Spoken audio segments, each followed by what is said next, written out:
Hello, everybody. It's Alex. Welcome back to the show. And today I wanted to, this is a follow up from, like a couple of videos ago.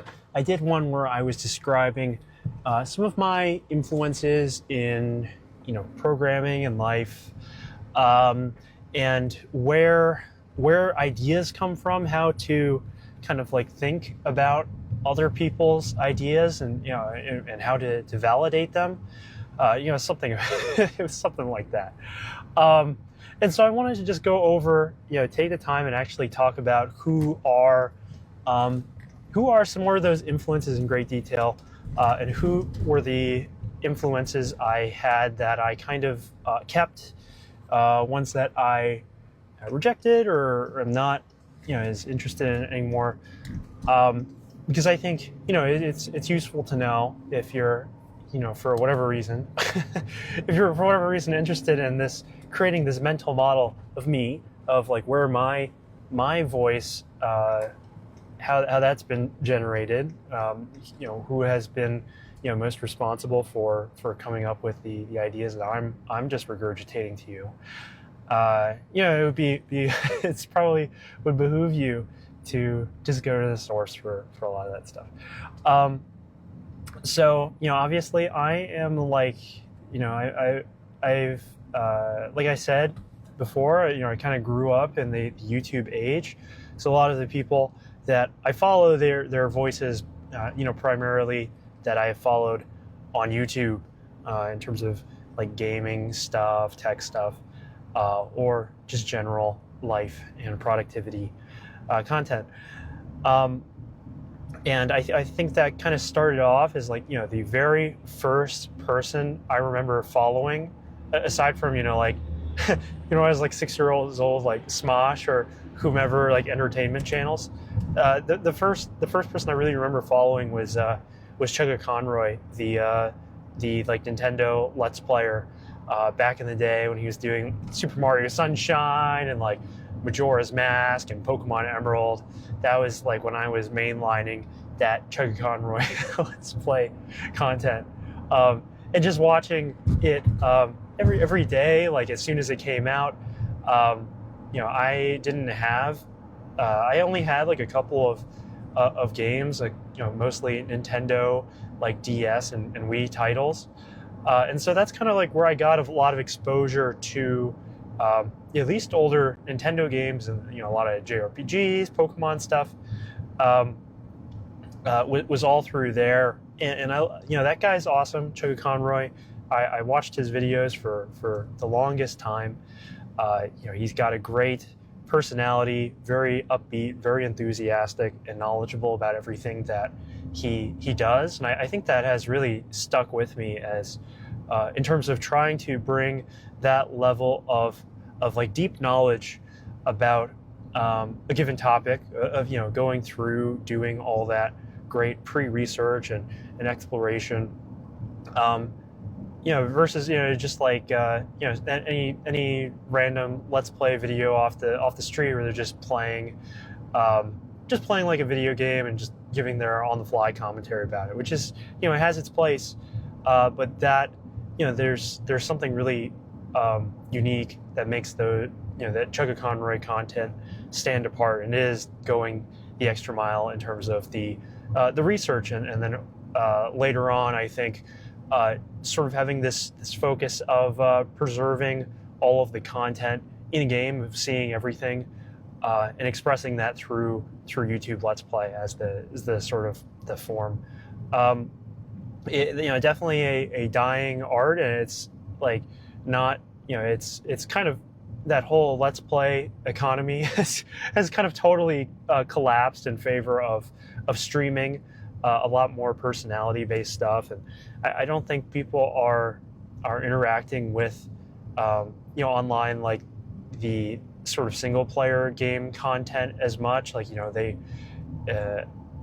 because it just doesn't make as much sense from like a streamer economy standpoint versus like the big multiplayer or roguelike, whatever, repetitive games that allow you to establish kind of like a firm audience along with the game itself, and keep that fresh. It totally, I myself, like, I don't really watch those videos anymore, because it's just, I think I've just like grown up to the point where like I have plenty of video games I can play on my own. I'm not dependent on that anymore for actually being able to experience some of this stuff, and I have my own opinions and like time that I value very highly, and try to gate that content, so I'm not just spending all the time watching someone else do stuff. But I still think that overall, like that personality, and the there's that like quest for expressing really deep understandings and background knowledge of something has really stuck around with me from Chuck Conroy. So he remains probably one of my greatest influences, I'd say.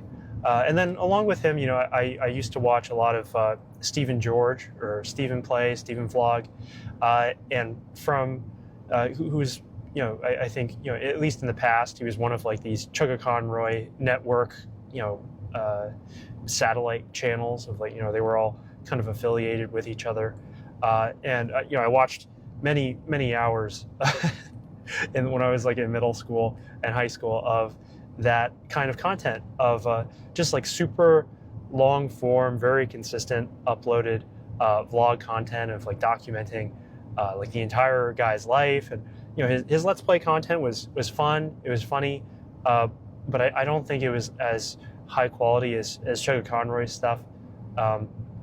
Clearly was trying to serve a little bit of a different purpose, and there was a lot more first experience playthroughs, and that's kind of like where that was coming from, as opposed to the sort of like experienced player showing you the that full like golden path experience of the game that Chuck Conroy had been doing.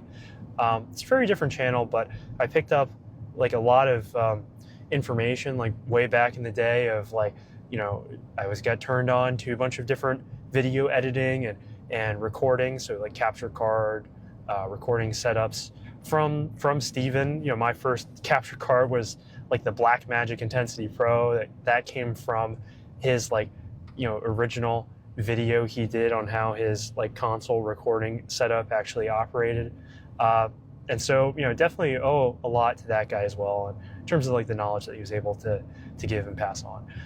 And we can skip it forward a little bit. There's a lot of like little intermediary channels here and there that I wasn't watching, but those guys definitely I watched for a very long time, and their stuff really stuck with me. The person that I found myself watching the most, I think, in like the past 10 years was definitely Scott Adams, former, who's now deceased, unfortunately. But he was the writer, creator of Dilbert. He ran his like political news podcast that was always trying to put a more objective or persuasion filter on the news, as opposed to just kind of like going all in, being like doing partisan coverage. Now, like Scott, obviously he had political leanings, and that came into his content. But overall, I think like that show was just so valuable. That show that he put out was so valuable in keeping myself honest, in terms of like, am I just like team playing a particular news cycle of like left or right? Like what is the technique that's being put on the news to persuade you into having a certain opinion, and just understanding those persuasion techniques and how to digest the news in general was like an incredibly useful, valuable skill, especially in like the last 10 years where it's been just ever so easy to just go along and run with the news as like a team sport in any given direction. Definitely miss listening to Scott since he passed away. He's probably one of my like biggest influences intellectually in terms of um, the thought and what kind of things that I think are important or valuable to actually succeeding at any given subject, like the talent stacking, and learning persuasion, the art of persuasion as a technique for driving success. That I tested those things out. I read his book, and tried all of those things out at my corporate job, and it got me 15% raise and prospects of getting promoted up into to management, and did a whole bunch of stuff. So there was like an actual tangible financial outcome for me that came along with following that guy's advice, and I think that is like one of the most clear signals you could have that someone is actually adding value to your life and giving you something useful to work off of. So Scott, I also just appreciated like the humor and some of the the interesting insights that he had. I actually was like a lifelong Dilbert reader. I think Dilbert was like one of the very first comic strips I ever read. I had my parents had a collection of some of like the oldest Dilbert comics, like in trade paperback form from like the late 80s, early 90s. And I was like a little kid in like elementary school reading these old Dilbert comics, and I didn't really get any of the jokes, but I thought they were hilarious. I remember watching like the old Dilbert cartoon like on Crackle or something way back in the early days of streaming too, and loving that. So that Scott Adams was like a huge influence on me in my life from those earliest moments up to like that point where I was like a daily watcher of his news show and followed him very closely. Sad that he's gone, but got a lot of very useful, very very actionable and productive information out of following his lessons that really made my life better. So that was a fantastic one. I still hold him, I think, pretty high in my list of like top influences. Another one, unfortunately, went too soon was Norm Macdonald, and really I think I got into like the Norm Macdonald podcast, his internet podcast like very very early back in like 2015 or so, I think. So before it kind of like really took off in clips like all over the internet, and I remember that just like watching those episodes on repeat, and watching lots of Norm's like old stand-up, dirty work, all this stuff, because I thought he was just like the funniest guy in the world. And his like just his sense of humor, his delivery, and like his actual like really deep intellectual understanding of things, and depth of knowledge that belied by his sort of like the persona he plays, just like talking and acting very simply. That is something that I've also really that's really stuck with me, is like part of my personality, that I part of my humor, and Norm is like was an absolute treasure. It's also a shame that he passed away so suddenly, so early, but we have all those laughs that he was able to give us still live on. But yeah, definitely up there as well. And his book is fantastic. His like fake autobiography is the only book I've ever read where I actually was like laughing out loud, like busting out laughs, because it's just hilarious. There's like this incredible moment where you kind of have to read it, and like read it in Norm's voice, but it's like Norm is going into like some kind of creepy barn as like a little boy, where it's implied that his uncle did something horrible to him, and it's just the way that whole sequence is written is just like laugh out loud funny, even though it's like very terrible, it's a very horrible premise. It's like it's the funniest thing I have ever read, and I absolutely love that Norm book. Yeah, so it's Norm up there as well. And while we're at it, continue the internet dad list. Jordan Peterson's up there as well. I really got into his stuff from, just like I think around when like 12 Rules for Life came out. I read through that and Beyond Order. I got really interested in the Carl Jung stuff as well from Jordan Peterson's lectures. I thought his biblical series was fantastic, the most interesting thing I've ever heard. At the time, I was running my college game of Dungeons and Dragons, and I took so much of that work and archetypes and story structure and like getting meaning out of that, and was able to bring that directly to how I prepared and formulated stories for Dungeons and Dragons, and so that was fantastic, and a lot of that has still really stuck with me. I think if I'm going to look at it today, that sort of stuff is not coming up right now. I haven't been able to use it since I stopped running Dungeons and Dragons, but part of like the why I'm really interested in pursuing game design and actually trying to is that I can actually use a lot of that that time, that ill-spent time I spent with all these like nerdy RPG and comic book reading pursuits, and use that as source material for developing like an interesting game, and using that huge quantity of ideas that I came out of that with to hopefully create something more interesting. So I hope one day I can go draw back upon that well. But even so, like a lot of just like the general life advice from Jordan Peterson has been very useful. Of the like treating your body right, and trying to keeping your space clean, keeping your life organized, and kind of like working your way out from that.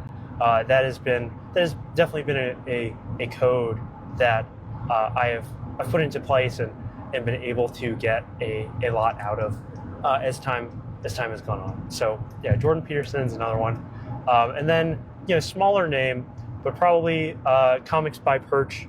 He's a voice I've listened to now for like the past 5 or 6 years. It's been quite some time. But he's like a interesting intersection between, comics and business and sort of some culture stuff.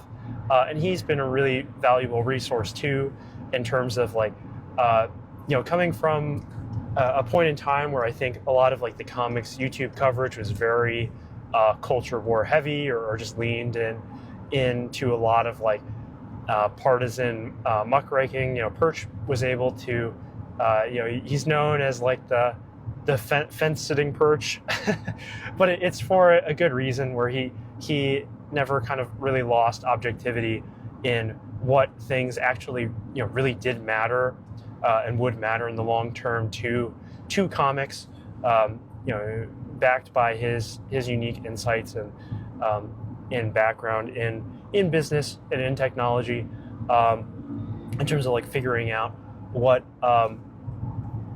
were the real important things to be focusing on in that space that would hopefully help that industry, push that industry in a better direction. And obviously, I'm not in comics. I've read and spent so much of like the last 10 years in comics that it's been I've just picked up a ton of that information, that now I'm as I'm trying to step back away from some of my more peripheral hobbies to really focus in on my career and on game development. I don't know like where that continues to to be really relevant in my life, but it's still something where I very much value that insight and that unique talent stack that he was able to bring. It really brought out a lot of my interest and knowledge of how like physical and tech business actually works. And just even just like as a fundamentals and figuring out how like distribution and physical good markets actually operate. Like how does retail ordering work? Like how does that work, and how does that affect the comic stories that I'm reading every day? It was a incredibly fascinating little perspective, and I'm glad that I've been able to listen to him for so long and really understand it. Unfortunately, I think his channel kind of is like winding down, and he a lot of like the insights have kind of dried up because he's just put out like such an incredible volume of content. But he's still like been a very valuable resource. And even though I don't listen to him as much nowadays because I'm trying to take a step away from just like consuming my brain with comic stuff. He's still the inspiration for like the format of my channel of trying to make the best use out of those commute times, and just recording this type of podcast, this type of audio content, and try to make something out of it. Like this is the Perch channel, but for my interests, and so there you go. Like I think that is like that's probably one of the deepest the deepest forms of inspiration that you can get is basing like a huge project off of that. So let's see. Apart from Perch, I'm trying to think of like if there are any more like big non-game dev kind of voices out there that are like have been really like inspirational or formative in the way that I kind of live my life. And it's hard, I know I'm leaving out people. Like there are people in my personal life, like my parents, obviously, and some of my close relations and friends, but I don't really want to get into that. I want to keep that a little separate from this sort of stream stuff here. But obviously, it goes without saying, your family and friends and like the people around you, like are or around me, have been massive influences on my life and the way I do things. But we'll continue. The last couple I think that I want to cover is like in the game dev space and in tech. The voices that I kind of followed or continue to follow is like the Primeagen. He was the first guy I think I ever saw that really made watching tech content on YouTube like actually interesting, and entertaining as well as educational.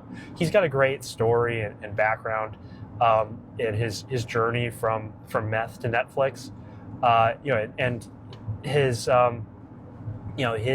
his philosophy in developer productivity and going as fast as you can using Vim, achieving this flow state and never backing out of it to get the most done. Like that is something that I fully adopted in my life. I'm like a total NeoVim convert.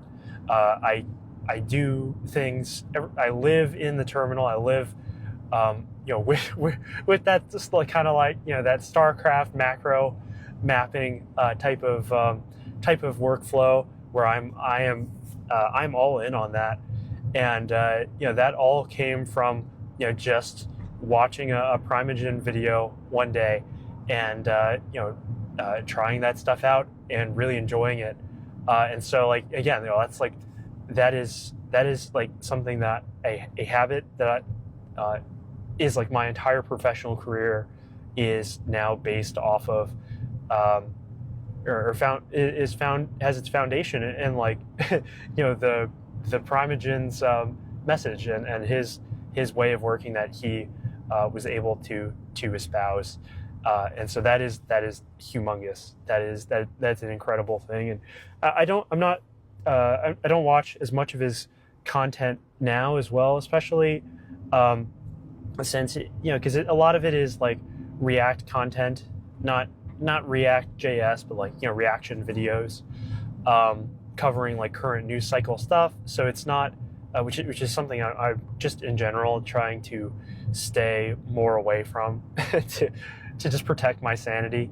But still, like he's had so many great insights, and that foundational way of doing things is awesome.